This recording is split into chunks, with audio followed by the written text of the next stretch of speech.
What's up, Ragin Nation? How's it going? This is Alex here, and you're watching a Ragin Ronin review. Got a review for you.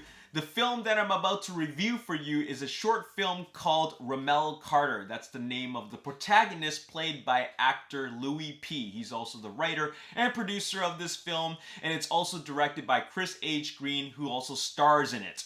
Now, you know that I review a lot of big budget Hollywood films and just films in general that are backed by major studios.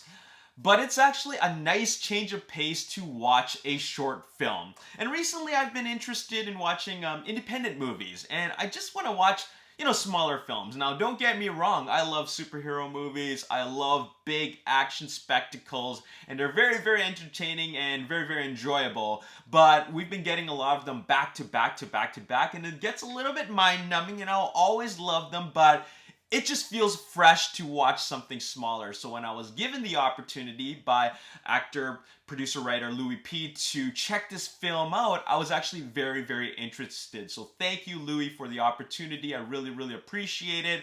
And I checked it out, and I just want to share with you my thoughts. So first of all, let me just tell you about the premise of this movie. It's an action film, action short film, and the premise is as follows. Ramel Carter is a former bodyguard of a scientist whose dying wish was for him to protect and deliver important documents of his. When a mysterious man from his past, Alex Riley, offers a hefty sum for them and is turned away, he enlists a group of henchmen to abduct Ramel's wife, Samantha. Ramel is left with 5 hours to deliver the documents before his wife is killed. With the help of his close friend Elliot, Ramel tracks Riley's location in order to rescue his wife. So, right away, when I'm reading this premise, I noticed three things that drives an action film. You got the MacGuffin, all right? That would be the important documents. You have 5 hours to deliver the documents. So there's a race against time. There's a sense of urgency. And then, of course, you have the Samantha character, which is the damsel in distress. So you have these three elements put together to make a pretty solid premise. So first of all, I was interested to begin with, and now I want to know more. So I checked it out, and here are my thoughts. Now, this is a short film. And what's great about it is because, well, you have this, it can be, a short film can be like 8 minutes to half an hour. We have a close to half-hour running time, so they don't waste any time. What I like about this film is that it captures you from the very, very beginning. It doesn't go into a lot of exposition. It just tells you right away that, something is going down, and it just starts happening. So I like that it captures you from the very, very beginning, and then it's progressive. It starts getting, they waste no time. It starts getting more and more interesting as it begins to the final climactic finale, if you will.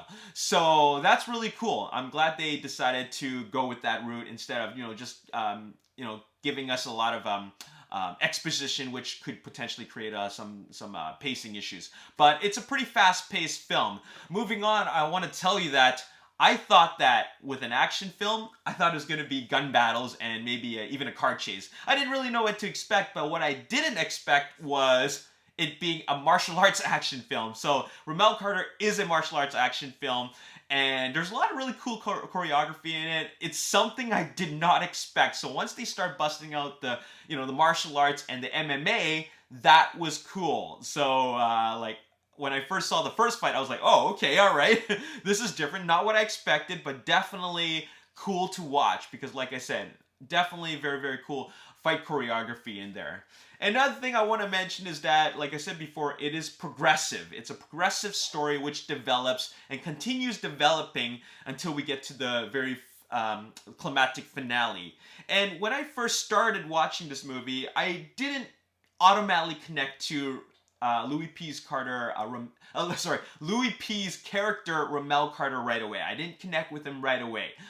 But as the film progressed, that's when I started liking him more and more and more. And this was showcased through, not only his motive, but also the combat, the physical, the physical aspects of this film, which is of course the stunt work and the combat. So I started liking his character more and more, and then that he's determined to rescue Samantha. So that is very, very cool.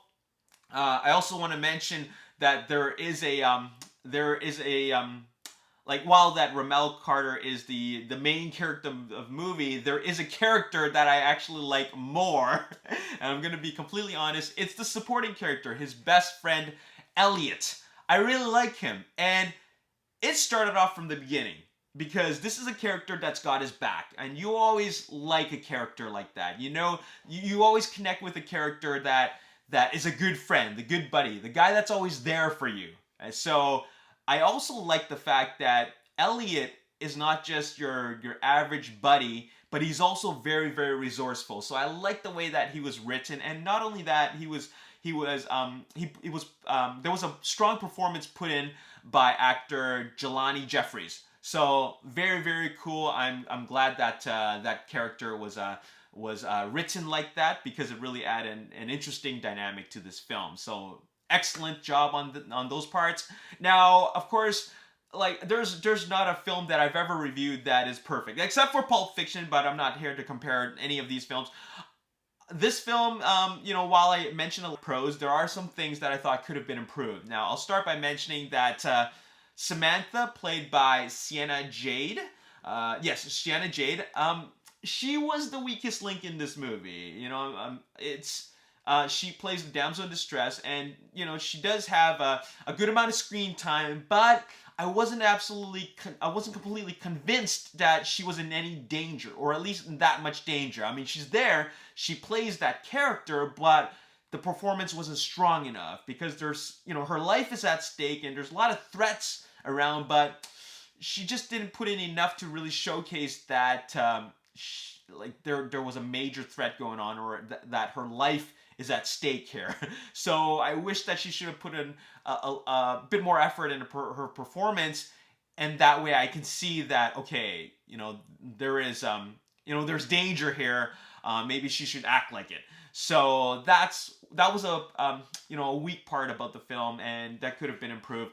Another thing that I would have liked is that I appreciate the fact that they shot the action with longer takes and a lot of wide shots. That's very, very Hong Kong style, like a very Hong Kong like action film style, because they want to show the skill level of the actors.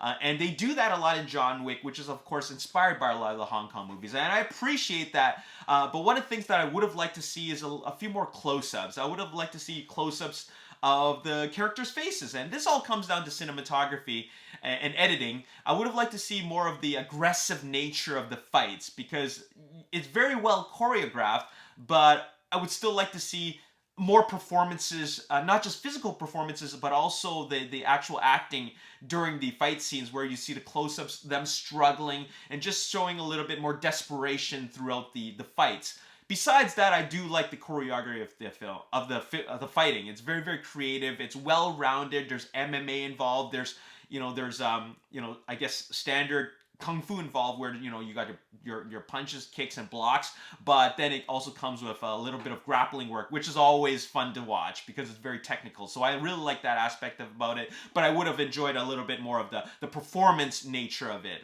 which is the acting. So that would have been cool. But besides that, I mean, these are minor gripes about the movie. I mean, about the film. I liked it. I enjoyed it. And what's great about it is that I want to see the next part. I really want to see where it continues on to, because, this is a short film. It's a half-hour long, or just under half-hour, but I want to see the other half. I feel like I'm watching an incomplete movie, so get me that sequel, because I want to know how it turns out and what's next, because it looks like everything's done and everything's fine and dandy, but there is more to it. So I'm looking forward to the sequel. I hope it gets made, and I want to see what happens next. So good job, Louis. Good job to all those involved. I appreciate it is a short film, and you're working with a limited budget and limited resources, but they pulled off a really a decent story, and that's what it all comes down to: a story and characters. And because this is an action movie, it's driven by action. So I wasn't concerned about the set design or anything else. I was mostly concerned about, or focused on, the story and the characters.